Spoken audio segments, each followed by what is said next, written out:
Carreira internacional, o que não te falaram? Ganha bem? É fácil? Qual é o nível de inglês exigido? Home office do Brasil é carreira internacional? Inglês, cultura, saúde, impostos, moradia, visto de trabalho, custo de vida. Você sabia que trabalhar do Brasil para uma empresa dos Estados Unidos não é a mesma coisa do que trabalhar e viver aqui nos Estados Unidos? Tudo isso e muito mais logo após a nossa vinheta.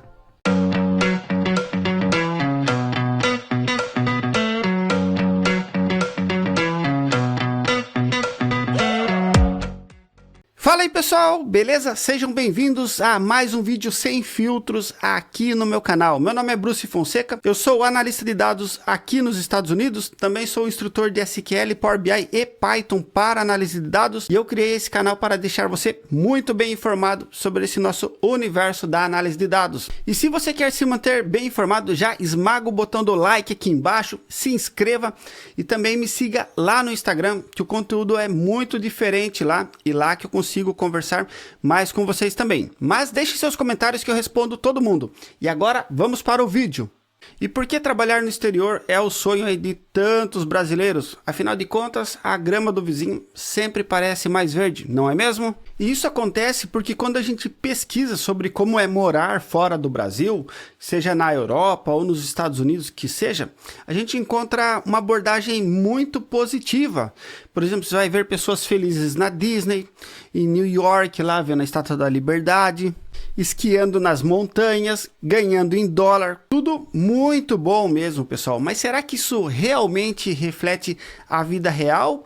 Ou isso é mais um momento instagramável que as pessoas estão postando? Ou seja, elas postam apenas o melhor dos Estados Unidos, o melhor de ter uma carreira internacional. E se essas pessoas postassem a vida real, como ela realmente funciona, começando do zero em um outro país, com um outro idioma, com uma nova cultura, com todas as dificuldades de recomeçar uma vida em outro lugar, longe da sua família e totalmente longe da sua zona de conforto. Será que esse vídeo seria tão legal assim enquanto você ver apenas os pontos positivos? Eu acredito que não, porque falar a verdade não vende, mas o que realmente vende é você mostrar sonhos, transformações, estilo de vida, pontos positivos. Afinal de contas, coisa ruim a gente já consegue ver no nosso próprio país, não é mesmo? Então, para você que está buscando uma carreira internacional, considere muitos pontos que eu vou passar nesse vídeo para você não se sentir, quando você estiver fora do país,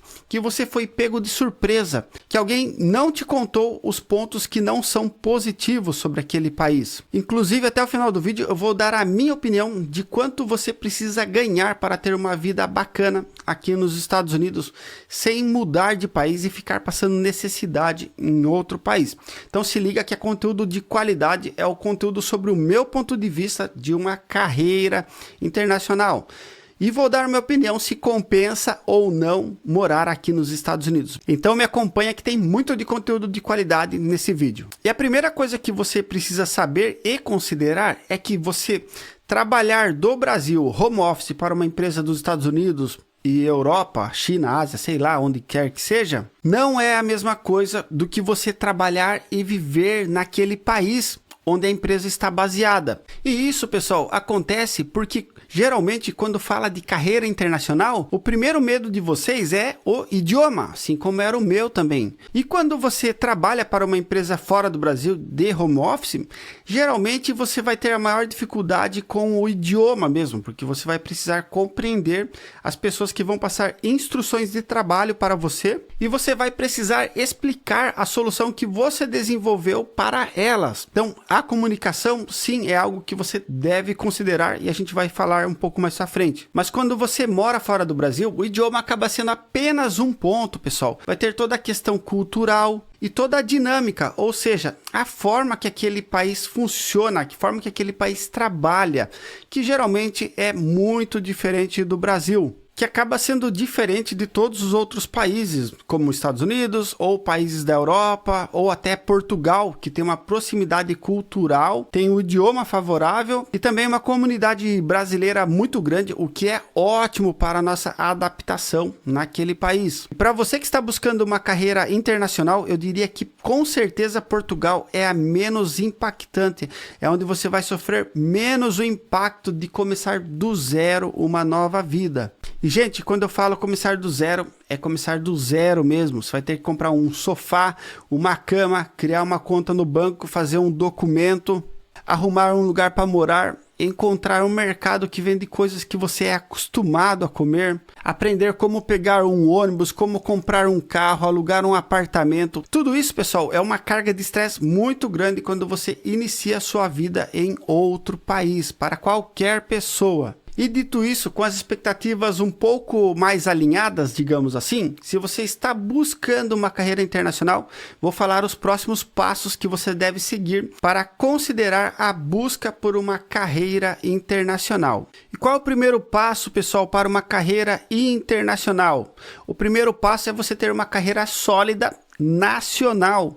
Isso porque as empresas que estão buscando estrangeiros para trabalhar na empresa delas, seja baseado ou até mesmo em home office, pessoal, elas querem especialistas, elas não querem profissionais para elas formarem na empresa delas. Elas querem alguém que chegue jogando, alguém que chegue lá, vista a camisa e comece a resolver problemas da empresa ou do business deles. Eles querem alguém que resolva problemas.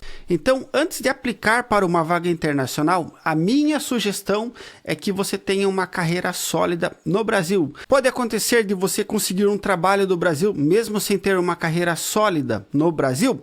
Claro que pode acontecer. Também não vou jogar água no seu chope, né? Mas eu diria que é pouco provável. Mas se você se sentir confortável para tentar, eu diria que você deve tentar. E o segundo passo é muito óbvio, mas eu respondo muitas perguntas dessa lá no meu Instagram. Parece óbvio, mas precisa ser dito que você precisa ter um inglês muito bom para trabalhar em um ambiente onde o principal idioma é o inglês. E qual é o nível mínimo ali que eu considero, pessoal? Um Upper Intermediate, ou seja, um intermediário quase avançado ali, pelo menos. Porém, quanto maior seu nível de inglês, menos você vai sofrer no seu dia a dia de trabalho.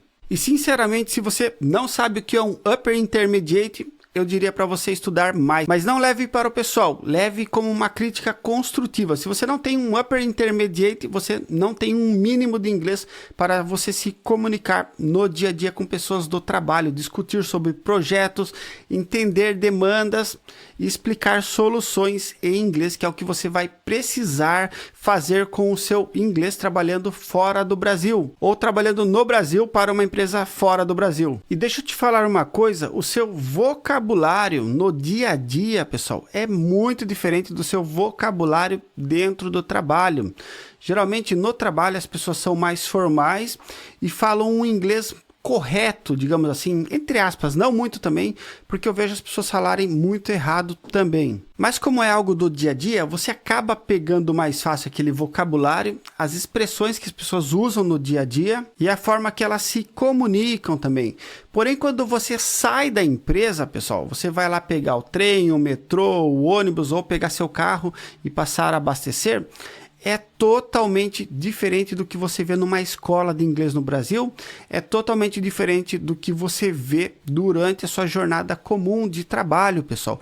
O idioma, o vocabulário, a forma das pessoas conversarem, a velocidade que elas conversam, é tudo diferente. Elas falam muito blá, blá, blá, blá, e você fica, what? E você não consegue entender às vezes, pessoal. E aí você vai treinando até você se acostumar. Mas, por exemplo, o seu vocabulário para falar de um aluguel é diferente. Quando você vai num restaurante é diferente. Quando você está fazendo turismo é diferente. Tudo é diferente, tudo é algo fora da sua zona de conforto. E você precisa estar ciente que você vai estar fora da sua zona de conforto o tempo todo. Isso vai te exigir muita resiliência, vai ter que mostrar que você realmente quer ficar ali porque não é nada confortável você não conseguir se comunicar, você não conseguir se expressar e você não conseguir entender o que outras pessoas estão falando para você. E para você ter uma ideia de como isso é muito verdade, eu fui tirar a minha driver's license aqui, que é nada mais do que a nossa CNH, nossa habilitação para dirigir.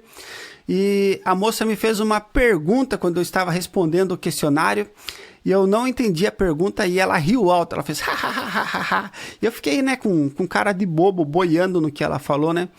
E aí quando eu peguei a minha driver's license, a carteirinha assim, eu descobri que eu virei doador de órgãos. E eu até ia virar doador de órgãos mesmo, mas eu só queria ter entendido a pergunta, né? Então eu não entendi, ela viu que eu fiquei boiando, foi lá e colocou um doador de órgãos para mim, mesmo sem eu ter entendido a pergunta. E pessoal, isso é só um fato simples que aconteceu comigo, mas tem pessoas que passam por situações totalmente constrangedoras por não dominarem o idioma ou por não terem o mínimo necessário para sobreviver aqui nos Estados Unidos. Em comunidades brasileiras é muito comum você ver anúncios de pessoas que acompanham você para a escola, para fazer matrícula do seu filho, anúncio de pessoas que acompanham você no médico. Ou seja, você não consegue ter uma vida independente se você não tiver um bom inglês. Inclusive aqui no canal eu já fiz um vídeo sobre entrevista em inglês. E se você está buscando uma oportunidade internacional, dá uma olhada nas minhas dicas que vão te ajudar muito, beleza? E depois que você aplica, já tem inglês, você precisa saber que tem ainda a questão do visto. O visto para você ter permissão de trabalho aqui nos Estados Unidos é uma coisa um pouco complicada. Primeiro pela política de imigração aqui nos Estados Unidos, que é bem rígida, e segundo pela quantidade de pessoas que querem vir aqui para os Estados Unidos. E para ter essa permissão, esse visto de trabalho, eu conheço 2 vistos, mas tem muito mais. Eu não sou especialista. Pesquise aqui no YouTube que você vai encontrar muitas outras opções, tá bom? Mas basicamente eu conheço um visto que permite você trabalhar temporariamente aqui nos Estados Unidos, que é quando uma empresa resolve contratar você, e aí ela faz uma aplicação, uma petição no seu nome para o governo dos Estados Unidos, justificando que ela quer te contratar. Porém, esse tipo de visto, se eu não me engano, ele libera 80 mil vagas por ano.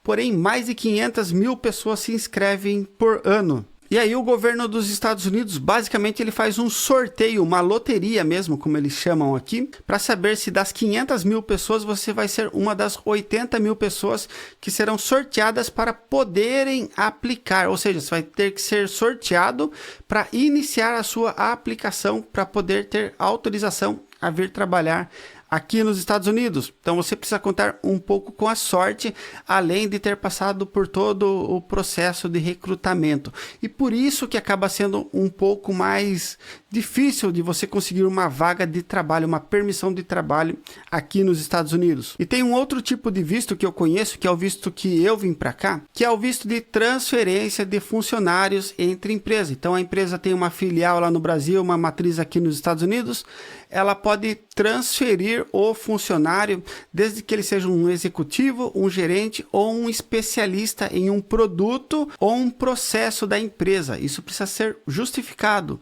Porém, tem alguns outros critérios, como por exemplo, você tem que ter trabalhado 3 anos na empresa antes de ser transferido e você precisa comprovar a sua necessidade de transferência do Brasil para os Estados Unidos, por exemplo. Então, não é algo simples, eu precisei fazer entrevistas e eu precisei justificar isso, e tudo isso com o apoio aí de um escritório de advocacia que fez toda a minha aplicação daqui dos Estados Unidos no meu nome. Mas gente, deixa eu falar uma coisa para você. Eu não estava sentado lá na minha mesa escrevendo meus códigos e chegou alguém e falou assim: Bruce, você está indo muito bem, então nós vamos transferir você para os Estados Unidos para você ter uma melhor oportunidade de trabalho. Pessoal, isso é pouco provável de acontecer. Não vai vir uma oportunidade e cair no seu colo. No meu caso, eu comecei a ver que outros colegas e amigos de trabalho conseguiram oportunidades na Europa e nos Estados Unidos também. E aí eu fui perguntar para elas: como que vocês conseguiram essas vagas? E aí elas me deram dicas, falaram: Bruce, pesquisa no LinkedIn, pesquisa no portal da empresa. E aí eu fui pesquisar essas vagas. Inclusive elas falaram assim: Bruce, aplique apenas em oportunidades que você tem fit, porque eles vão falar com o seu gestor para saber se você realmente está apto a ser transferido, por exemplo.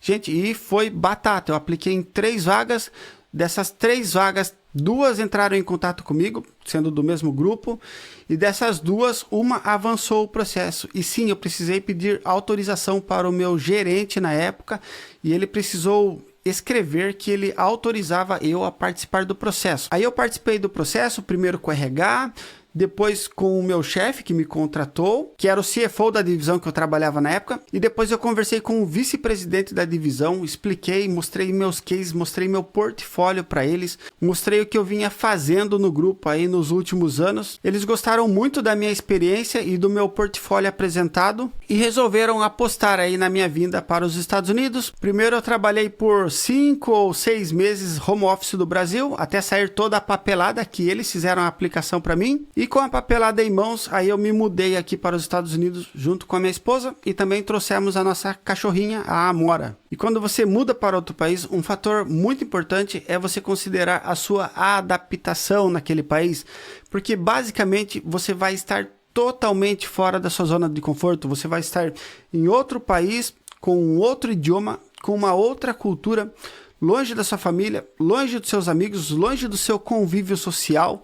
Você não vai ter nenhum sofá quando você chegar. E quando você ligar a TV, não vai estar passando o programa do Ratinho. E dificilmente você vai entender aquelas pessoas falando ali logo de cara, porque eles vão estar falando sobre uma outra região, uma outra cultura, uma outra forma, uma outra velocidade que você não está acostumado. E aí você vai precisar fazer a sua documentação. Então você vai ter que ir lá num posto de atendimento do governo para pedir a sua documentação aqui nos Estados Unidos. Depois disso você vai precisar alugar um imóvel. Depois de alugar um imóvel você vai precisar comprar um carro ou fazer em ordens diferentes, não tem problema. E por estar começando uma vida do zero, pessoal, você não tem crédito nenhum. E você não tendo crédito, quando você for comprar um carro, o pessoal vai te dar um juros maior se você for financiar. A entrada vai ser maior também. Quando você for alugar uma casa para morar, você vai ver que você não tem crédito e sem crédito o proprietário vai pedir pelo menos aí 3 mensalidades aí para você poder entrar no imóvel, mesmo que você já tenha uma carta da empresa, coisa e tal, você não tem histórico de crédito, não tem como eles acreditarem que você vai pagar eles. Então acaba sendo uma entrada pesada. E vamos considerar que você morar num lugar razoável aqui, não é nem nada demais assim, mas um lugar seguro, com um espaço ok e o mínimo de conforto, você vai pagar aí basicamente, pessoal, pelo menos $1.800. E quando você multiplica esse 1.800 por 3 e você tem que pagar com reais que você trouxe do Brasil, você vai ver que facilmente você vai gastar mais de 20, 25 mil reais, muito simples, apenas para entrar no imóvel. E aí quando você entra no imóvel, você percebe que você não tem sofá, não tem cama, às vezes não tem toalha, não tem uma mesa, e você vai precisar mobiliar totalmente esse apartamento aí, com exceção de algumas coisas que os apartamentos já têm aqui, que é comum, que é geladeira, fogão, lava-louças, aquecedor e outras coisas que são comuns aqui. Mas basicamente, via de regra, você vai precisar mobiliar novamente esse apartamento, essa casa aí, para você conseguir aí fazer as suas coisas normalmente, beleza? Então já fica muito atento a isso, pessoal, porque mudar, começar uma vida do zero em outro país não é simples e também não é barato. E no meu caso, mesmo sendo transferido do Brasil para a matriz aqui nos Estados Unidos, eu não tive benefícios como custeio de viagens, apartamento, essas coisas. O pessoal falou assim: ó, Bruce, temos uma vaga aqui, você está interessado em vir até aqui? Eu falei: sim, eu estou super interessado e faria de novo, com certeza. Mas os outros custos eu fui totalmente responsável por bancar aqui de viagem e por aí vai. E aí você já está instalado aí num apartamento, já tem seu carro, já está trabalhando, e aí chega o seu primeiro salário. Aí você vai ver lá o olerite lá, você toma um susto, pô, que dor no coração. Você descobre que é caro ser um contribuinte de impostos aqui nos Estados Unidos. Inclusive, os impostos aqui são altíssimos, pessoal. Vou falar mais ou menos por cima o que eu pago de imposto, mas basicamente tem o imposto de renda federal, que é aproximadamente 15%. Aí tem o imposto de renda estadual, que aqui na Pensilvânia, onde eu moro, é 4%. Aí eles cobram mais 6% de um Social Security Tax, que é uma taxa de tipo serviço social, que eu sinceramente até hoje não sei para que serve. E cobram mais 1% de um tal de Medical Care, que eu nunca usei também e nem sei para que serve, porque inclusive eu tenho que pagar o meu seguro de saúde aqui e é algo altíssimo, pessoal. Para você ter uma ideia, mesmo a empresa subsidiando uma parte desse custo aí, né, que é o nosso seguro saúde, que seria o plano de saúde no Brasil, eu ainda pago para mim e para minha esposa, os dois juntos, aproximadamente $500 por mês para ter um plano de nível intermediário. Não é nem o mais baixo e nem o mais alto.